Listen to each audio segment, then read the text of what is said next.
Artificial intelligence এবং বাংলাদেশ, সুযোগ এবং হুমকি। আর্টিফিশিয়াল ইন্টেলিজেন্স অথবা কৃত্রিম বুদ্ধিমত্তা বর্তমানে বিশ্বের অন্যতম আলোচিত প্রযুক্তি। এটি এমন এক প্রযুক্তি যা মানুষকে অনুকরণ করে, চিন্তা করে, সিদ্ধান্ত নেয় এবং এমনকি শেখাতেও পারে। বাংলাদেশেও এই প্রযুক্তির প্রভাব ধীরে ধীরে বিস্তৃত হচ্ছে। ডিজিটাল বাংলাদেশ বাস্তবায়নের অংশ হিসেবে বিভিন্ন খাতে এআই ব্যবহার শুরু হয়েছে। তবে এই প্রযুক্তির সম্ভাবনার সঙ্গে সঙ্গে কিছু বাস্তব হুমকিও রয়েছে, যেগুলোর প্রতি মনোযোগ দেওয়া জরুরি। শিক্ষা এবং দক্ষতা বৃদ্ধিতে এআই এর সম্ভাবনা। আর্টিফিশিয়াল ইন্টেলিজেন্সের সবথেকে তাৎপর্যপূর্ণ ব্যবহার হতে পারে শিক্ষাক্ষেত্রে। অনলাইন শিক্ষা প্ল্যাটফর্মে কৃত্রিম বুদ্ধিমত্তা ব্যবহার করে শিক্ষার্থীদের জন্য পার্সোনালাইজ শেখার অভিজ্ঞতা তৈরি করা সম্ভব। গ্রামাঞ্চলে যেখানে অভিজ্ঞ শিক্ষকের অভাব রয়েছে, সেখানে এআই চালিত ভার্চুয়াল শিক্ষক হতে পারে একটি কার্যকর সমাধান। একই সঙ্গে শিক্ষার্থীদের দক্ষতা মূল্যায়ন, দুর্বলতা চিহ্নিতকরণ এবং উন্নয়ন পরিকল্পনা নির্ধারণেও এআই গুরুত্বপূর্ণ ভূমিকা রাখতে পারে। কৃষিতে এআই উৎপাদন বাড়ানোর স্মার্ট উপায়। বাংলাদেশের কৃষিখাতে এআই এর প্রয়োগের বিশাল সুযোগ রয়েছে।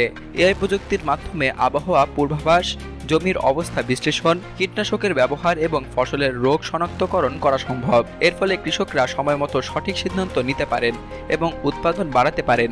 স্মার্ট এগ্রিকালচারের এই ধারা বাংলাদেশের খাদ্য নিরাপত্তায় গুরুত্বপূর্ণ অবদান রাখতে পারে। স্বাস্থ্যসেবায় এআই, রোগ শনাক্ত থেকে রোবোটিক চিকিৎসা। স্বাস্থ্য খাতেও এআই প্রযুক্তি একটি বিপ্লব ঘটাতে পারে। কৃত্রিম বুদ্ধিমত্তা রোগ নির্ণয়ে সহায়ক হতে পারে, বিশেষ করে যেখানে চিকিৎসকের অভাব রয়েছে। এর মাধ্যমে ডিজিটাল মেডিকেল রেকর্ড বিশ্লেষণ করে দ্রুত এবং নির্ভুল সিদ্ধান্ত নেওয়া সম্ভব। এমনকি রোবোটিক সার্জারি অথবা অটোমেটেড ডায়াগনস্টিক সিস্টেমের ব্যবহারও বাংলাদেশে শুরুর পথে। ব্যবসা এবং শিল্পে অটোমেশন, খরচ কমানো এবং দক্ষতা বৃদ্ধি। এআই এর মাধ্যমে শিল্প এবং ব্যবসা খাতে অটোমেশন সহজ হয়ে উঠেছে। চ্যাটবট, রোবোটিক প্রসেস অটোমেশন অর্থাৎ আরপিএ এবং ক্লায়েন্ট বিশ্লেষণ ব্যবস্থার মাধ্যমে গ্রাহক সেবা, লেনদেন এবং বিপণন কার্যক্রম দ্রুততর হচ্ছে।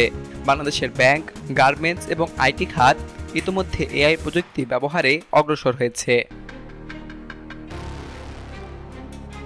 কর্মসংস্থানের ঝুঁকি। এআই এর একটি প্রধান হুমকি হল কর্মসংস্থানের প্রভাব। অনেক স্বল্পদক্ষ শ্রমিক অথবা অফিস সহকারী, কল সেন্টার কর্মী, ডেটা এন্ট্রি অপারেটরের চাকরি ভবিষ্যতে ঝুঁকির মুখে পড়তে পারে।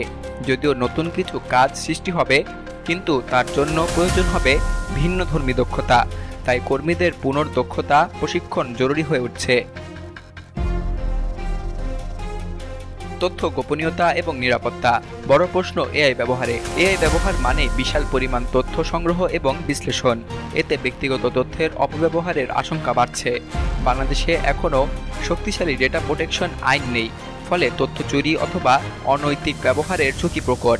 এআই ব্যবহারে সাইবার নিরাপত্তার বিষয়টি তাই অগ্রাধিকার পাওয়া উচিত। করণীয়: ভবিষ্যতের জন্য প্রস্তুতি। এআইয়ের সুফল পেতে হলে সরকার, শিক্ষা প্রতিষ্ঠান, বেসরকারি খাত এবং জনগণের সম্মিলিত উদ্যোগ প্রয়োজন। জাতীয় এআই নীতিমালা প্রণয়ন, প্রযুক্তি শিক্ষা সম্প্রসারণ, স্থানীয় উদ্ভাবনকে সহায়তা এবং সচেতনতা বাড়ানোর উদ্যোগ গ্রহণ জরুরি। এছাড়া এআই ব্যবহারের ক্ষেত্রে স্বচ্ছতা এবং জবাবদিহিতা নিশ্চিত করতে হবে।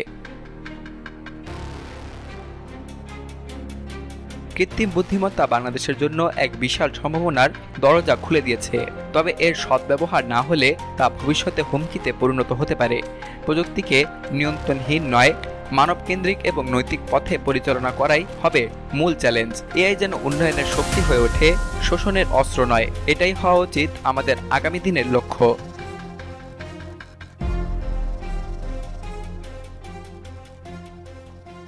বিলিয়ানুর, নিউজ ডেস্ক, বাংলাদেশ কণ্ঠ, ঢাকা।